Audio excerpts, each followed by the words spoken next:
Hi there, Smart Drivers. Rick with Smart Drive Test talking to you today about the very fundamentals of air brake systems and the very basic information that you should come out of an air brake course with. One of the things that I've always struggled with in terms of air brakes is trying to explain to students that there are two power sources in an air brake system. An air brake system works exactly the same as the brakes on your car or light truck. The brakes on your light car or truck are hydraulic brakes. So in other words, it's hydraulic pressure, fluid, that activates the brakes. There's also a parking brake and there's also an emergency brake on your vehicle. Now, braking systems, air brake systems and hydraulic systems are named after their power source, the power source that applies the service brakes. The service brakes are the foot pedal that you apply the brakes going up and down the road. And I've always struggled with that because in air brake systems they confuse students because they have something on air brake systems that are called spring brakes. And it leads students, I believe, to think that there is a different braking apparatus on the air brake system. And if you agree with what I'm saying here, that you believe that spring brakes are something else other than air brakes on an air brake system, leave a comment down in the comment section there and let me know that yes, I was confused by being called air brakes and spring brakes, because what I'm going to try and do in this video is to unravel that mystery for you and explain the very fundamentals of what you need to know in an air brake system when you leave an air brake course to earn your CDL license, your truck or bus license. So stick around, we'll be right back with that information.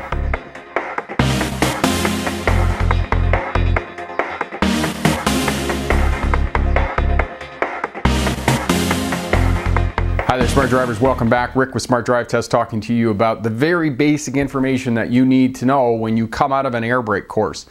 All right, when we drive our passenger vehicle, there are three brake types on your vehicle. You have a service brake, which is the foot pedal. When you go up and down the road, you apply the foot pedal and the vehicle comes to a nice gentle stop.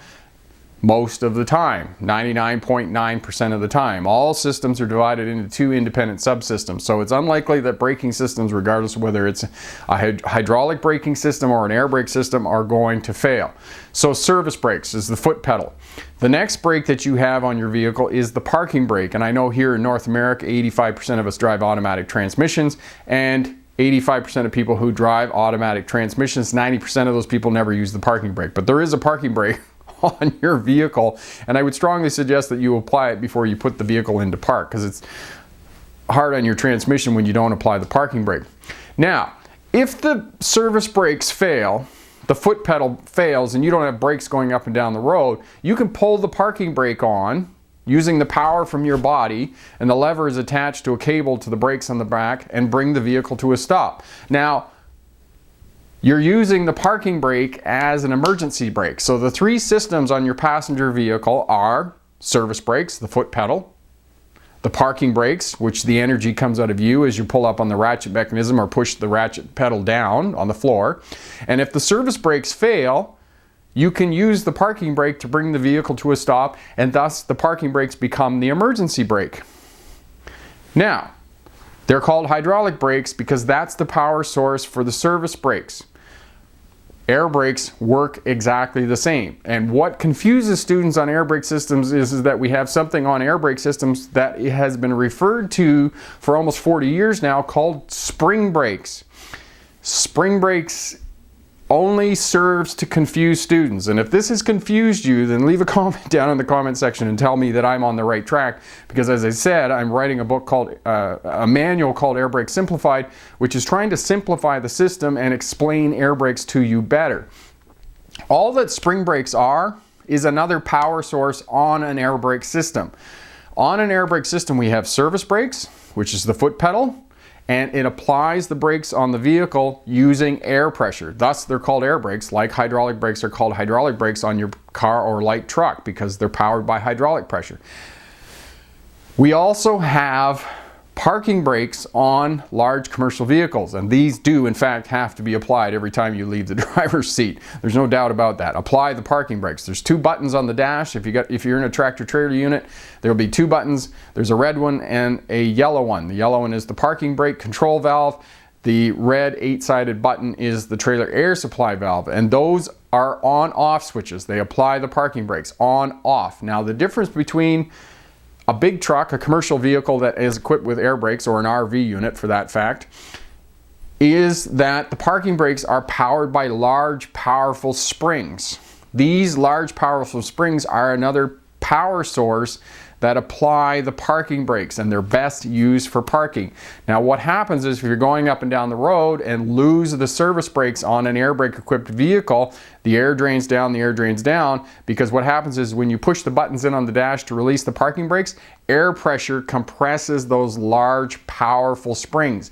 If you lose air pressure in the system, those springs are no longer able to be caged or compressed, and because you don't have enough air pressure to compress them, they come on. The challenge with all of these manuals is they've referred to these as spring brakes, and students come into the class and you try and explain this to them and they're all thinking, is there another brake on the truck, the commercial vehicle, or the vehicle fitted with air brakes? No, there isn't. It's simply one air brake chamber that converts air pressure into mechanical force, and that applies the service brakes, the foot pedal, and you've got another one on the back of it with this large powerful spring in it that's held off in the release position with air pressure. When you evacuate the air pressure from that spring brake chamber, that large powerful spring comes on and applies the same brakes. It's the same as what's on your car or light truck. You're not using different brakes. You're just using a different power source, which is coming out of you via a cable back to the brakes and pulling the brakes on. On a big truck, the emergency and parking brakes are powered by these large powerful springs and held off by air pressure. Both systems, a hydraulic system and an air brake system, have service brakes, the foot pedal when you go up and down the road. They have parking brakes that apply the brakes indefinitely. On your car or light truck, it's just a cable with a ratchet mechanism, like a boat. Click, click, click, click, click. You click it up, it locks the brakes into place indefinitely. On a large commercial vehicle, when you evacuate the air from the system, the large powerful springs come on and apply the brakes. The same brakes that the air brakes work going up and down the road. If you lose air pressure in a large commercial vehicle, a large vehicle I'll say, because RVs and buses are also fitted with air brakes in this day and age because they're reliable. If you lose the air pressure, those large powerful springs will come on and apply the same brakes as all the other brakes. So all of the brakes, the service brakes, the parking brakes, and the emergency brakes all use the same foundation brake system, whether it's a drum brake or a disc brake. So that is one of the things that I think leads to confusion when students take air brake courses, is that instructors say to them, oh, there's air brakes and there's spring brakes, and students are thinking, well, there's two different kinds of brakes on the vehicle. And no, there's not. There's one brake, there's two power sources. As I said, again, just to reiterate, service brakes, the brake pedal, parking brakes, and emergency brakes. Parking brakes and emergency brakes are one and the same thing. They're just used for different purposes, and when they're used for different purposes, they're called different things. When you park the vehicle, they're called parking brakes. When you need to bring the vehicle to a stop because the brakes failed, they're called emergency brakes. And hopefully that clears up some of the confusion that you might have taking a CDL air brake course. And if you've had that confusion and now you understand service brakes, parking brakes, emergency brakes, the same on hydraulic as on air brakes, leave a comment down in the comment section there. That'll really help me out in terms of finishing up the air brake manual. Question for my smart drivers. Have you been confused in an air brake course by how the service brakes, parking brakes, and emergency brakes work on an air brake system? Leave a comment down in the comment section there.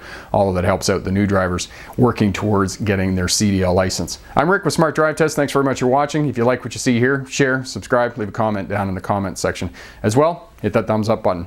Check out all the videos here on the channel if you're working towards a license or starting a career as a truck or bus driver. Lots of great information here as well. Head over to our website. Awesome information over there, and tremendous online courses that you can purchase. We're bringing out Air Brakes Simplified, the manual for CDL drivers, in May 2017. So look for that. It's going to be an ebook. It'll be completely interactive, and it'll have 100 multiple choice questions that you will be asked on a CDL license. Thanks again for watching. Good luck on your road test, and remember, pick the best answer, not necessarily the right answer. Have a great day. Bye now.